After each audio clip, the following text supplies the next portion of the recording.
اس نے اپنی گردن چھڑانے کے لیے بہت زور لگایا، لیکن اس کی گردن حضرت علی رضی اللہ عنہ کی آہنی گرفت سے آزاد نہ ہو سکی۔ حضرت علی رضی اللہ عنہ نے اس کی گردن سے ایک ہاتھ ہٹا کر کمر بند سے خنجر نکالا اور اس کی نوک عمر کی شہرگ پر رکھ دی۔ اب بھی میرے اللہ کے رسول صلی اللہ علیہ وآلہ وسلم پر ایمان لیا تو میں تیری جان بخشی کر دوں گا، حضرت علی رضی اللہ عنہ نے کہا۔ عمر بن عبدو نے جب دیکھا کہ اس کی وہ طاقت جس سے اہل عرب لرزتے تھے بیکار ہو گئی ہے تو اس نے یہ اوچھی حرکت کی کہ حضرت علی رضی اللہ عنہ کے منہ پر تھوک دیا۔ دیکھنے والے ایک بار پھر حیران رہ گئے، کیونکہ حضرت علی رضی اللہ عنہ خنجر سے اس کی شہرگ کاٹ دینے کی بجائے اٹھ کھڑے ہوئے تھے۔ انہوں نے خنجر کمر بند میں اڑس لیا اور ہاتھوں سے اپنا چہرہ صاف کیا۔ عمر اب اس طرح اٹھا جیسے اس کے جسم کی طاقت ختم ہو چکی ہو۔ صرف اسے ہی نہیں، ہر کسی کو توقع تھی کہ حضرت علی رضی اللہ عنہ اسے زندہ نہیں اٹھنے دیں گے، لیکن حضرت علی رضی اللہ عنہ بڑے آرام سے پیچھے ہٹے۔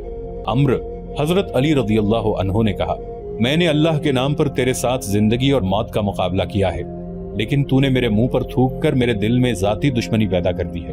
میں تجھے ذاتی دشمنی کی بنا پر قتل نہیں کروں گا، کہیں ایسا نہ ہو کہ میرے خدا کو میرا یہ انتقام اچھا نہ لگے۔ جا یہاں سے، اپنی جان لے کر واپس چلا جا۔ عمر بن عبدو شکست تسلیم کرنے والا آدمی نہیں تھا۔ مورخ لکھتے ہیں کہ میدان میں اس کی یہ پہلی ہار تھی جسے وہ برداشت نہ کر سکا۔ اس نے اپنی ہار کو جیت میں بدلنے کے لیے یہ اوچی حرکت کی کہ تلوار نکال کر حضرت علی رضی اللہ عنہ پر جھپٹ پڑا۔ حضرت علی رضی اللہ عنہ اس حملے کے لیے تیار نہیں تھے، لیکن ان کی کامیابی کے لیے رسول خدا صلی اللہ علیہ وآلہ وسلم نے خدا سے مدد مانگی تھی۔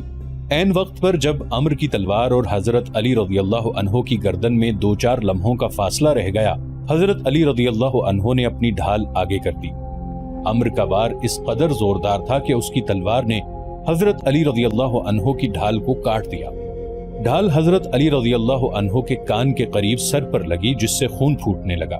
عمر ڈھال میں سے تلوار کھینچ ہی رہا تھا کہ حضرت علی رضی اللہ عنہ کی وہ تلوار جو انہیں رسول کریم صلی اللہ علیہ وآلہ وسلم نے دی تھی اتنی تیزی سے حرکت میں آئی کہ عمر کی گردن کٹ گئی۔ گردن پوری نہ کٹی، لیکن شہرگ کٹ چکی تھی۔ عمر کی تلوار اس کے ہاتھ سے چھوٹ گئی، اس کا جسم ڈولنے لگا۔ حضرت علی رضی اللہ عنہ نے اس پر دوسرا وار نہ کیا۔ انہوں نے دیکھ لیا تھا کہ یہی وار کافی ہے۔ عمر کی ٹانگیں دوہری ہوئیں، اس کے گھٹنے زمین پر لگے اور وہ لڑک گیا۔ عرب کی مٹی اس کا خون چوسنے لگی۔ خندق کے پار دشمن کے لشکر پر ایسا سکوت طاری ہو گیا جیسے پورے کا پورا لشکر کھڑے کھڑے مر گیا ہو۔ اب مسلمانوں کے نعرے گونج رہے تھے۔ عربوں کی رسم کے مطابق اس مقابلے کا دوسرا مرحلہ شروع ہو گیا تھا۔ مسلمانوں کے ایک جیش نے اکرمہ اور اس کے باقی سواروں پر حملہ کر دیا تھا۔ قریش کے ان سواروں کے لیے بھاگ نکلنے کے سوا اور کوئی چارہ نہ تھا۔ وہ خیریت سے پسپا ہونے کے لیے لڑے۔ اس معرکے میں قریش کا ایک آدمی مارا گیا۔ اکرمہ نے اپنا ایک گھوڑا خندق کی طرف موڑ کر بھاگ نکلنے کے لیے ایڑ لگائی۔ خندق پھلانگنے سے پہلے اکرمہ نے اپنی برچھی پھینک دی۔ ان میں سے ایک سوار جس کا نام خالد بن عبداللہ تھا خندق کو پھلانگ نہ سکا۔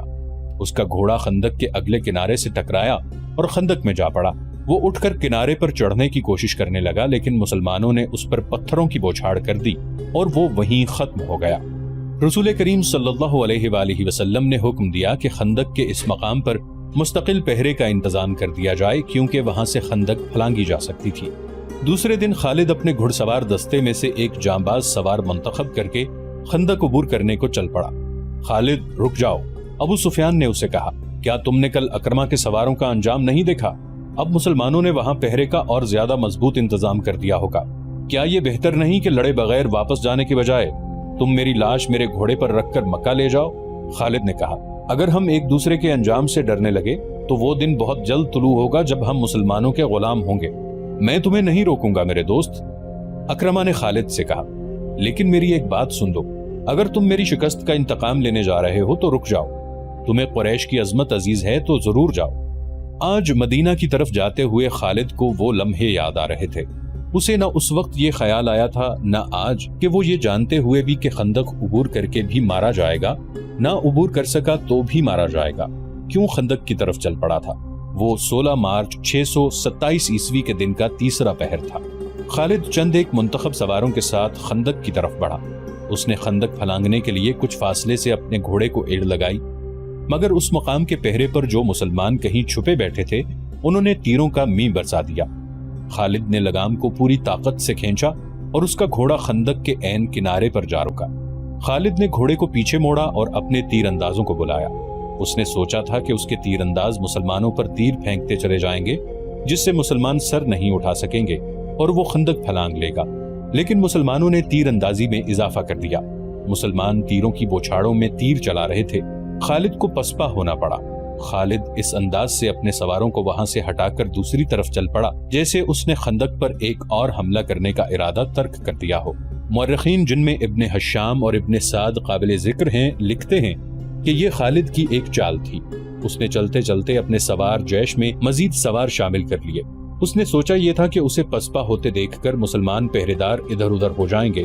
اس نے ادھر دیکھا، وہاں اسے کوئی پہرے دار نظر نہ آیا۔ اس نے اپنے دستے کو خندق کے کم چوڑائی والے مقام کی طرف موڑ کر سرپٹ دوڑا دیا۔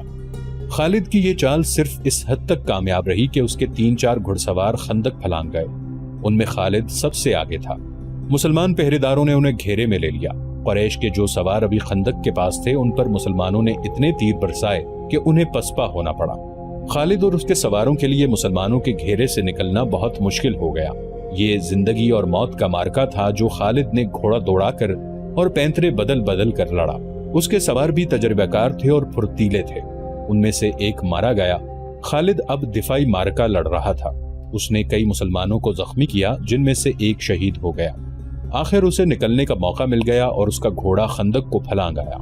اس کے جو سوار زندہ رہ گئے تھے وہ بھی خندق پھلانگ آئے۔ اس کے بعد قریش میں سے کسی نے بھی خندق کے پار جانے کی جرت نہ کی۔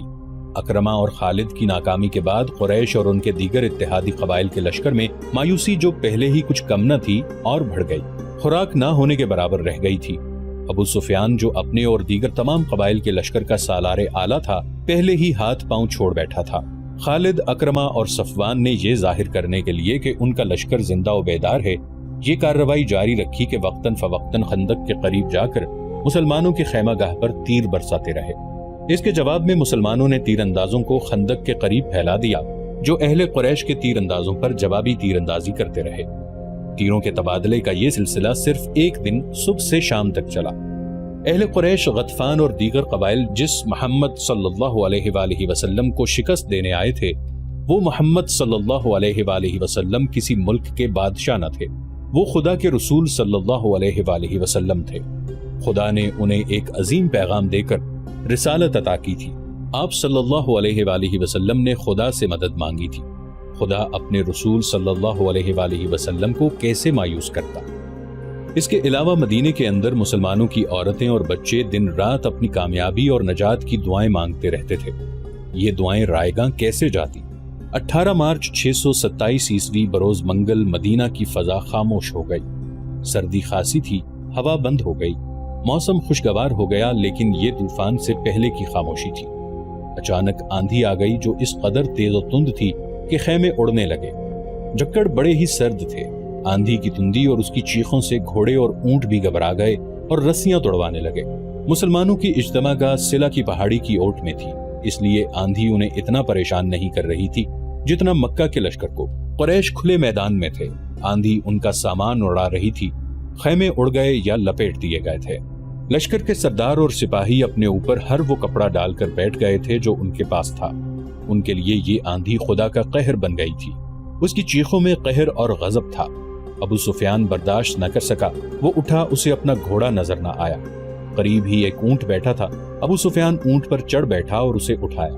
مورخ ابن حشام کی تحریر کے مطابق ابو سفیان بلند آواز سے چلانے لگا، اے اہل قریش، اے اہل غطفان، کعب بن اسد نے ہمیں دھوکہ دیا ہے، آندھی ہمارا بہت نقصان کر چکی ہے، اب یہاں ٹھہرنا بہت خطرناک ہے، مکے کو کوچ کرو، میں جا رہا ہوں۔ اس نے اونٹ کو مکے کی طرف دوڑا دیا۔ خالد کو آج وہ منظر یاد آ رہا تھا۔ تمام لشکر جسے مکے سے مدینے کی طرف کوچ کرتے دیکھ کر اس کا سینہ فخر سے پھیل گیا تھا اور سر اونچا ہو گیا تھا۔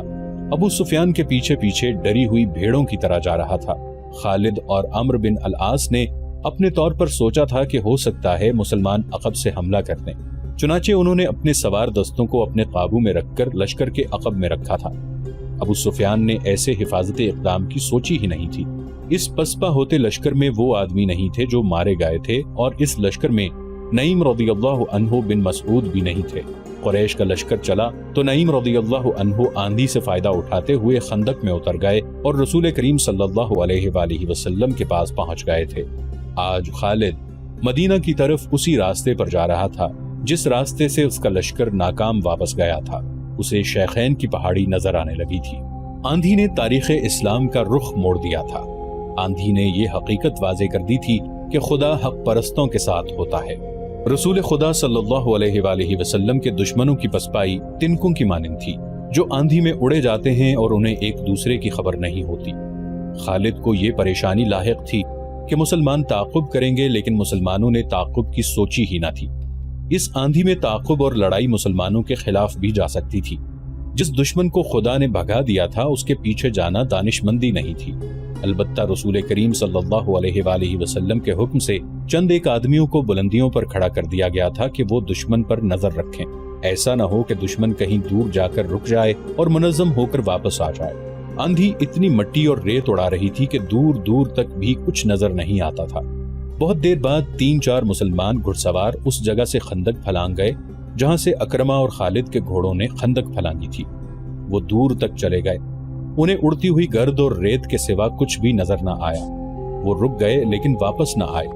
شام سے کچھ دیر پہلے آندھی کا زور ٹوٹ گیا اور جھکڑ تھم گئے۔ فضا صاف ہو گئی اور نظر دور تک کام کرنے لگی۔ دور افق پر زمین سے گرد کے بادل اٹھ رہے تھے۔ وہ اہل قریش اور ان کے اتحادی قبائل کی پسپائی کی گرد تھی جو ڈوبتے سورج کی آخری کرنوں میں بڑی صاف نظر آ رہی تھی۔ یہ گرد مکہ کو جا رہی تھی۔ تعاقب میں جانے والے مسلمان سوار اس وقت واپس آئے جب رات بہت گہری ہو چکی تھی۔ خدا کی قسم، انہوں نے واپس آ کر بتایا، وہ جو ہمارے عقیدے کو توڑنے اور مدینے کی اینٹ سے اینٹ بجانے آئے تھے، وہ مدینے سے اتنی دہشت لے کر آئے ہیں کہ رک نہیں رہے، کہیں پڑاؤ نہیں کر رہے۔ کیا راتوں کو مسافر پڑاؤ نہیں کیا کرتے؟ کیا لشکر راتوں کو بھی چلتے رہتے ہیں؟ وہی چلتے رہتے ہیں جو منزل تک بہت جلدی پہنچنا چاہتے ہوں۔ احادیث اور مورخوں کی تحریروں کے مطابق رسول کریم صلی اللہ علیہ وآلہ وسلم کو جب یقین ہو گیا کہ دشمن گھبراہٹ کے عالم میں بھاگا ہے اور ایسا امکان ختم ہو چکا ہے کہ وہ منظم ہو کر واپس آ جائے گا، تب آپ صلی اللہ علیہ وآلہ وسلم نے کمر سے تلوار کھولی، خنجر اتار کر رکھ دیا اور اللہ کا شکر ادا کر کے غسل کیا۔ اس رات کی کوکھ سے جس صبح نے جنم لیا وہ مدینے والوں کے لیے فتح و نصرت اور مسرت و شادمانی کی صبح تھی۔ ہر طرف اللہ اکبر اور خوشیوں کے نعرے تھے۔ سب سے زیادہ خوشی عورتیں اور بچے منا رہے تھے جنہیں چھوٹے چھوٹے قلعوں میں بند کر دیا گیا تھا۔ وہ خوشی سے چیختے چلاتے باہر نکلے۔ مدینے کی گلیوں میں مسلمان بہت مسرور پھر رہے تھے۔ فتح کے اس جشن میں بنو قریظہ کے یہودی بھی شامل تھے۔ رسول کریم صلی اللہ علیہ وآلہ وسلم نے انہیں امن و امان میں رہنے کے عوض کچھ مراعات دی تھی۔ ظاہری طور پر وہ مسلمانوں کو اپنا دوست کہتے اور دوستوں کی طرح رہتے تھے۔ اہل قریش کی پسپائی پر وہ مسلمانوں کی طرح خوشیاں منا رہے تھے، لیکن ان کا سردار کعب بن اسد اپنے قلعے نما مکان میں بیٹھا تھا۔ اس کے پاس اپنے قبیلے کے 3 سرکردہ یہودی بیٹھے تھے اور اس وقت کی غیر معمولی طور پر حسین یہودن یوحاوا بھی وہاں موجود تھی۔ وہ گزشتہ شام اہل قریش کی پسپائی کی خبر سن کر آئی تھی۔ کیا یہ اچھا نہیں ہوا کہ ہم نے مسلمانوں پر حملے نہیں کیے؟ کعب بن اسد نے کہا، مجھے نعیم بن مسعود نے اچھا مشورہ دیا تھا۔ اس نے کہا تھا کہ قریش سے معاہدے کی ضمانت کے طور پر چند آدمی یرغمال کے لیے مانگو۔ اس نے یہ بھی کہا تھا کہ قریش اس سے دگنا لشکر لے آئیں تو بھی خندق عبور نہیں کر سکتے۔ میں نے نعیم کا مشورہ اس لیے قبول کر لیا تھا کہ وہ اہل قریش میں سے ہے۔ وہ اہل قریش میں سے نہیں، ایک یہودی نے کہا، وہ محمد کے پیروکاروں میں سے ہے۔ خدائے یہودا کی قسم، تمہاری یہ بات سچ نہیں ہو سکتی۔ کعب بن اسد نے کہا، وہ اہل قریش کے ساتھ آیا تھا مگر ان کے ساتھ گیا نہیں۔ اسی یہودی نے کہا، میں نے کل شام اسے مدینے میں مسلمانوں کے ساتھ دیکھا ہے۔ اس وقت تک اہل قریش کا لشکر مدینہ سے بہت دور جا چکا تھا۔ پھر تمہیں کس نے بتایا ہے کہ وہ محمد کے پیروکاروں میں سے ہے؟ کعب نے کہا، میں ایسی بات کو کیوں مانوں جو تم نے کسی سے پوچھا نہیں؟ میں نے اپنے ایک مسلمان دوست سے پوچھا تھا۔ یہودی نے کہا، میں نے نعیم کو دیکھ کر کہا تھا مسلمان اب قریش کے جنگی یاروں کو کھلا رکھتے ہیں۔ میرے دوست نے جواب دیا کہ نعیم کبھی کا اسلام قبول کر چکا ہے، اسے مدینے میں آنے کا موقع اب ملا ہے۔ پھر اس نے ہمیں مسلمانوں سے نہیں بلکہ مسلمانوں کو ہم سے بچایا ہے۔ کعب بن اسد نے کہا، اس نے جو کچھ بھی کیا ہے ہمارے لیے اچھا ثابت ہوا ہے۔ اگر ہم قریش کی بات مان لیتے تو مسلمان ہمارے دشمن ہو جاتے۔ ایک اور یہودی نے کہا، تم یہی کہنا چاہتے ہو نا کعب؟ مسلمان پھر بھی ہمارے دشمن ہیں۔ ہمیں محمد صلی اللہ علیہ وآلہ وسلم کہ نئے مذہب کو یہیں پر ختم کرنا ہے ورنہ وہ ہمیں ختم کرا دیں گے۔